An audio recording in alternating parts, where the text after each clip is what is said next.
आप कथा कह रहे हो, ये परीक्षित जी नहीं कहा, क्योंकि उनको लग रहा है कि ये तो नेत्र बंद किए खोए हुए बैठे हुए हैं, कथा कैसे, कथा तो प्रकट हो रही, प्रवाहित हो रही है। तो भगवान सुखदेव जी भागवत में कई जगह मगन हुए हैं, जैसे रामायण में भगवान शंकर जी कई जगह मगन हो गए और फिर ध्यान से बाहर आए, फिर कथा शुरू करी। ऐसे ही भगवान सुखदेव जी अब निमग्न हृदय हो गए। उनकी वाणी जब थोड़ी देर के लिए ठहरती है और उतने में ही परीक्षित जी व्याकुल हो जाते हैं। व्याकुल, किसी को बोतल चढ़ रही हो और बोतल का पाइप थोड़ा सा पकड़ लिया जाए तो मरीज छटपटाने लगता है। किसी को ऑक्सीजन लगी हो, ऑक्सीजन की नली थोड़ी रुक जाए तो मरीज के प्राण। इसी प्रकार से महाराज परीक्षित जैसे इस मरीज के शरीर में भगवान के कथा का ऑक्सीजन डाला जा रहा था और थोड़ा सा भगवान सुखदेव जी की वाणी थोड़ी सी रुकी तो परीक्षित घबरा गए। यह है कथा श्रवण की चित्त वृत्ति का प्रमाण, ऐसा होना चाहिए। और एकदम श्री परीक्षित जी महाराज ने कहा, भगवान इस संसार के काम मार्ग पर चलने वाला हर व्यक्ति थकता है। अब इस श्लोकों की व्याख्या तो संभव नहीं है, पर केवल भूमिका देख लो। और थका हुआ, संसार के काम मार्ग पर चलते चलते थका हुआ हर प्राणी भगवान की कथा और चरणों का आश्रय लेता है। बहुत ध्यान से सुनना मेरे विद्वान श्रोताओं, अनुभव करके देख लो, करके देख लो। जिंदगी में कहीं भगवान के नाम और भगवान की कथा जैसा आपको संतोष, सुख, धैर्य, समाधान कहीं प्राप्त नहीं होगा। आप जहां चले जाइए, और जब तक आपको कथा में, बहुत अनुभव से सुनो, जब तक आपको कथा में धैर्य नहीं मिल रहा, समाधान नहीं मिल रहा, संतोष नहीं मिल रहा, तब तक समझो कि हम कथा सुन ही नहीं रहे हैं। कथा में शरीर को बिठा देना कथा सुनना नहीं है। स्वामी भागवताचार्य जी महाराज कहा करते थे कि कथा में बैठना सरल है, और पांडाल में बैठना सरल है, पर कथा में बैठना बहुत कठिन है।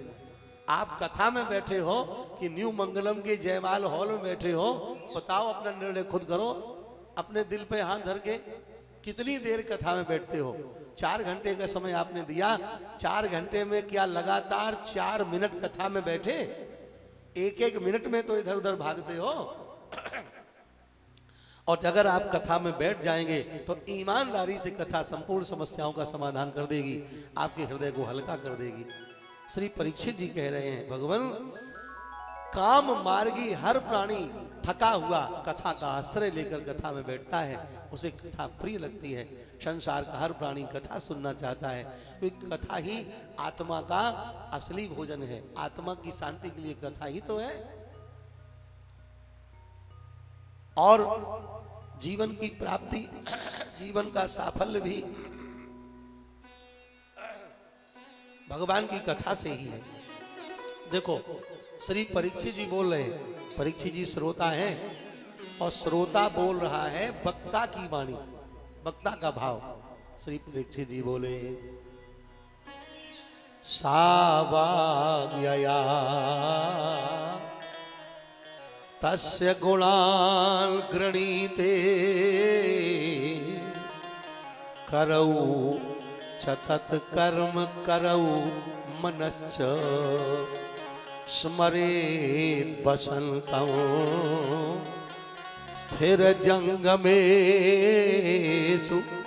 शृणोति तत्पुण्य कथा सत्कर्णा सा वाग्यया तस्य गुणान् गृणीते।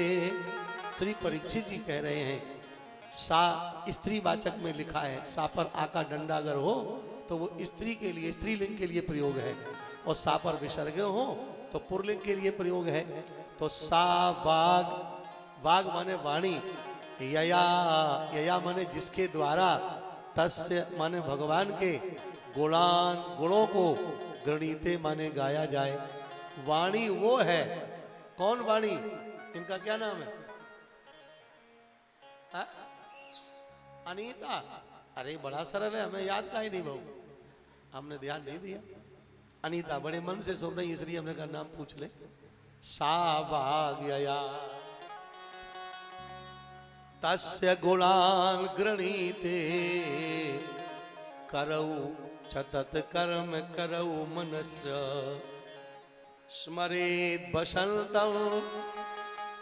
वाणी वो है जिस वाणी से भगवान के गुण गाए जाए। हम क्यों रुके इस शब्द पर, अब तक आगे बढ़ जाते हैं। उसका कारण यही है, कथा कहने वाले भी कथा सुनते हैं, कथा सुनने वाले भी कथा सुनते हैं। और ये व्यास गद्दी है, कोई मिथिलेश थोड़ी बोल रहे यहाँ से तो व्यास बोल रहा है। संत मुरारी बापू कहते हैं कि यहाँ की वाणी स्वतंत्र होती है, क्या कब संकेत और संदेश निकल जाए कोई पता नहीं। इसलिए ये संकेत हम लोगों के लिए है, कथा करने वालों के लिए है। हमेशा सावधान रहो, जब भी वाणी बोलो। एक रमते राम नाम के महात्मा थे, घाटमपुर एरिया में खेतों में रहते थे, मड़ैया डार के। उनका दर्शन करने हम हमेशा जाते थे। उस एरिया में भी हम बहुत जाते हैं, हर वर्ष जाते हैं। तो वो ये बात कहा करते थे हमेशा, बड़ा आशीर्वाद देते थे कि कथा कहने पर ही ध्यान देना चाहिए व्यास को। जितना अधिक से अधिक कथा कहोगे उतना भगवान प्रसन्न होंगे, ये उनका कहा हुआ वाक्य है। और हमारे गुरुजी ने एक बार हमसे अयोध्या जी में कहा था, जब कथा कह के हम आए, 8 बार हमने छावनी में कथा कही है, 8 बार गुरुजी के सानिध्य में। सबसे पहली कथा हमारे यजमान 8 के थे, पंडित जी वहीं रहते हैं, फिर कथाएं होती रही। तो गुरुजी ने ये कहा था, आशीर्वाद तो गुरुजी का बहुत रहा। एक दिन कोई कह रहा था हमसे कि स्टेशन पर भी कथा मिथिलेश पंडित जी कह लेते थे। एक बार गुरुजी स्टेशन पर थे, हम कहीं कथा कर रहे थे क्षेत्र में, तो आए दर्शन करने, वहां 10-20 लोग बैठे थे। तो गुरुजी बोले सुनाओ कुछ, तो इसी उरई के स्टेशन पर ही कथा होने लगी। 1 घंटा प्रवचन हुआ। तो गुरुजी कृपा रही है, बहुत लाड़ प्यार दिया है। तो गुरुजी ने एक बार ये कहा था कि कथा में 2 बातों का ध्यान रखना चाहिए, भगवान का स्वभाव और भगवान का स्वरूप। अधिक से अधिक भगवान के स्वरूप का वर्णन करो और अधिक से अधिक भगवान के स्वभाव का वर्णन करो। भगवान का स्वभाव और स्वरूप इतना गाओ कि सुनने वालों के कानों में स्वरूप और स्वभाव भर जाए। यही कथा वक्ता का उद्देश्य होता है, यही उद्देश्य होना चाहिए। वही श्री परीक्षित जी महाराज संकेत कर रहे हैं कि सा वाग यया तस् गुणान गृणीते। यहां गुणान शब्द विशेष है।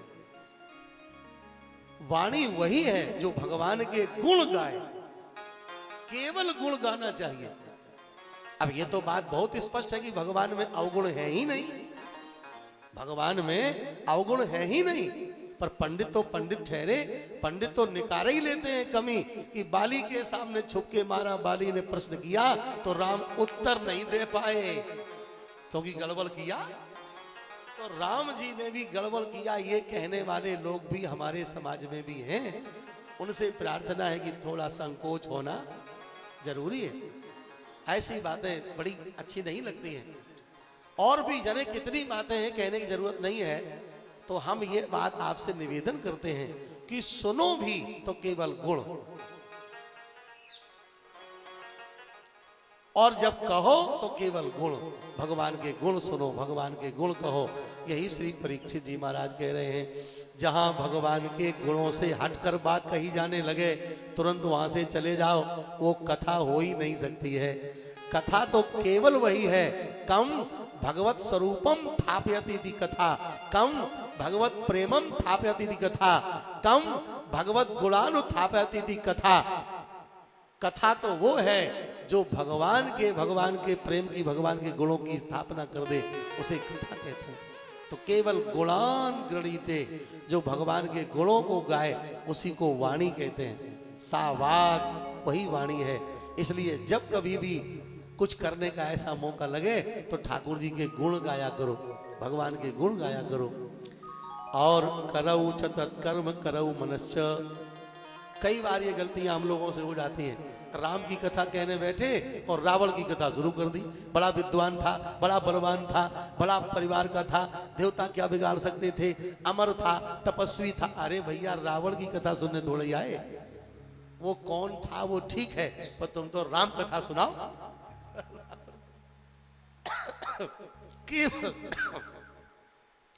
बाबा गोस्वामी बाबा ने भी बहुत कम विषय में ही उसके विषय को पूरा कर दिया और पूरा राम चर्चा करते हैं फिर। तो इसलिए गुणान गृणीते, इस पर ध्यान रखो। दूसरी बात, करौ च तत्कर्म करौ मनुष्य, और ये हाथ तत्कर्म करौ, भगवत कर्म करौ, भगवान के कर्म करने के लिए हाथ। तो ये हाथ कब पवित्र होंगे? जब भगवान का काम करोगे तब। कान पवित्र कब होंगे? तत् पुण्य कथा सा करना, वो कान है जो कान भगवान की पुण्य कथा सुने। तो क्या भगवान की और के प्रकार कथा होती? पुण्य कथा तो होती है।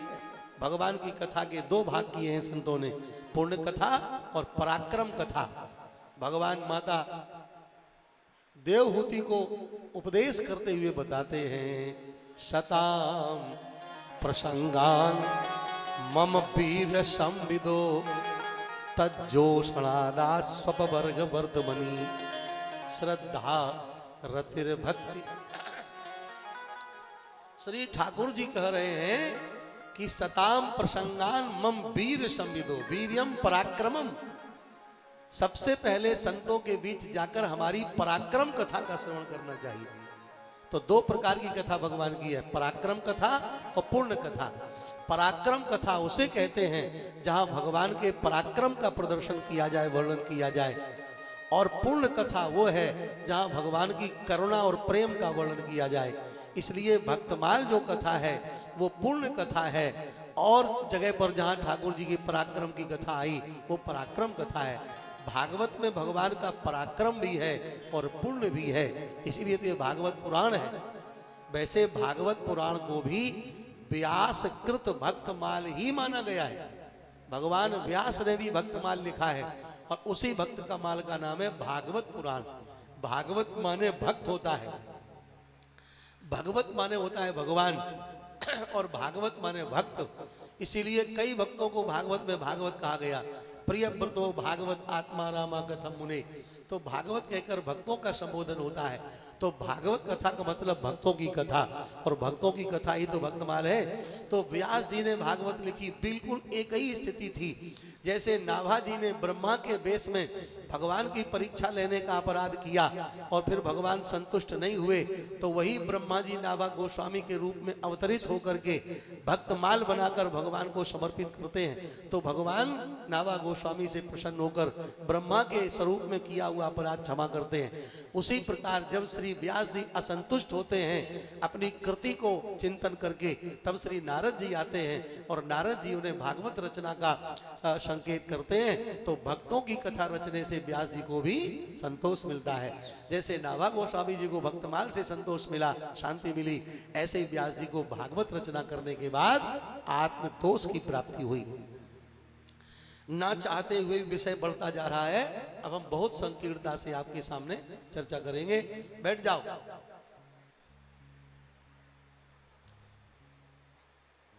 आधा घंटे में ही पूरा कर देंगे, चिंता नहीं करो।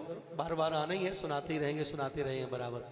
कुछ नया नहीं है, हमारा सब घिसा बेटा वही है। तो ध्यान से सुनो।